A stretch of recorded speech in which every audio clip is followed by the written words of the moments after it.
Who am I and why would you listen to me? Let me tell you my story. When I was a kid, I was shy, insecure, quiet, kept to myself. I didn't feel like I was particularly good at anything. I wasn't involved in sports. I didn't shine in any particular way with talents. But then one day after school, I saw a group of boys that were sniggering around something and they were looking over at me and then snickering again. And I went over to see what was going on and they shoved a printed piece of paper in my face with a picture of a naked woman on it. I ripped it out of their hands, crumpled it up, and threw it in the garbage and stomped off. But then I couldn't stop thinking about it, and the next day at school I looked at where the garbage can was and it was still there. I did nothing. The second day I looked in the garbage can, it was still there. The third day I picked it up out of the garbage can. And that kickstarted an entire second life of sneaking and hiding to find more and more and more. I would nearly pull all-nighters desperately searching for stuff online. Then I would hate myself for doing it and I would stop for a while, but then I would get pulled back in. I would draw pictures of fantasies that I had had, and then I would sneak into the backyard and burn the pictures so that nobody could find them. Finally, I found myself in college pulling my first full all-nighter binge watching pornography and hating my life. I knew I had to change. I forced myself to stop by sheer willpower because I wanted to serve a mission for my church. And I was able to stop. I was able to go on my mission. But when I was out there, I was exposed to pornography at times when I least expected it. And I found myself gasping for air. My heart felt like it was going to jump out of my chest. I felt sick, like I was going to throw up. This powerful physiological pull. And I forced myself to stay away from it. Then at the end of my mission president warned me. He said, "You're about to go home. You need to stay away from pornography." And I assured him and said, "I have been there and done that. I want nothing to do with it." And then I went home and found myself completely alone, no friends, no employment, nothing to do, bored out of my mind, feeling worthless and purposeless. And I fell hard back into it. Somehow, by the grace of God, I found a woman who loved me, and I had never experienced that before. I didn't want her to know that I was struggling with this. I told her that I had experienced it in the past, but that I was over it.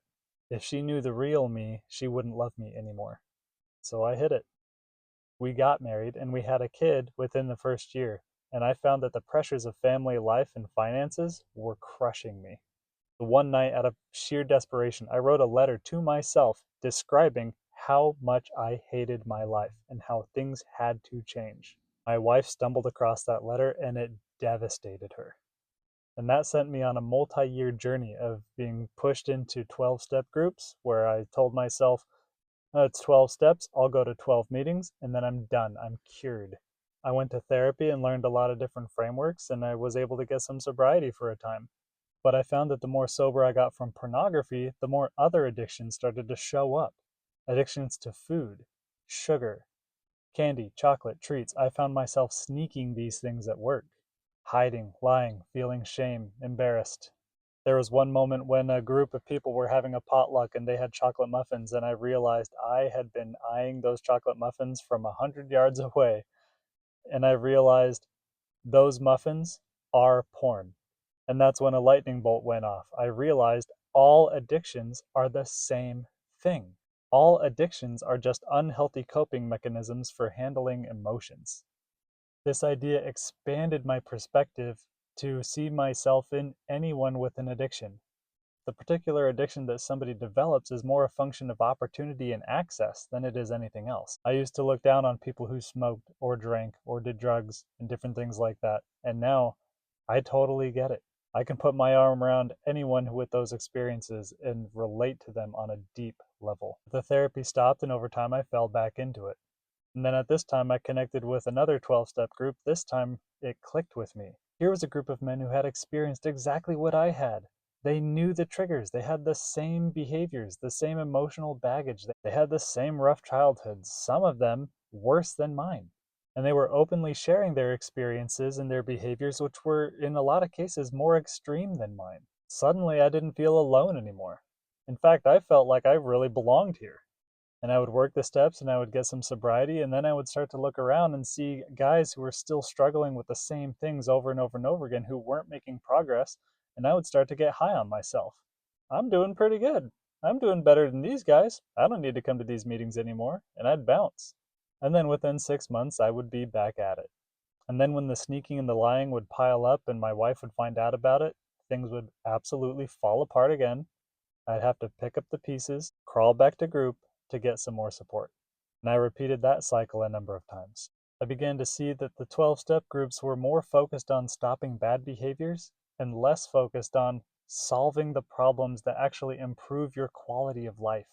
And in a lot of ways, I saw that 12-step groups were the blind leading the blind if they weren't working the program. I started wondering, what are the missing pieces here? I started to read even more books, look at different people's experiences, listen to the stories that were being shared.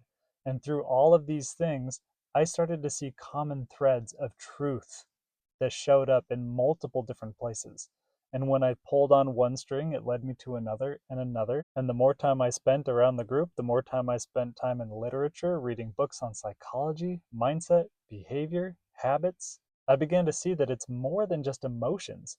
It goes even deeper than that and touches on identity, reshaping the identities that are the core of what is causing the emotions to be formed in the first place, developing the skills needed to manage those emotions according to the lens of a new identity. And I decided I have to put all this together into a single framework that helps people not just to overcome addiction, but to radically change the way they see the world and the way they see themselves so that they can completely change their life circumstances for the better. That's why I developed the King's Core. It's rooted in 4 pillars: clarity, ownership, resilience, and execution. When all 4 pillars are understood and strengthened, men have the greatest chance of becoming wholehearted, dependable, reliable, confident. These are the 4 pillars that have to be in place for any woman to feel comfortable and safe with you. Without the core 4, no amount of relationship tips is going to help.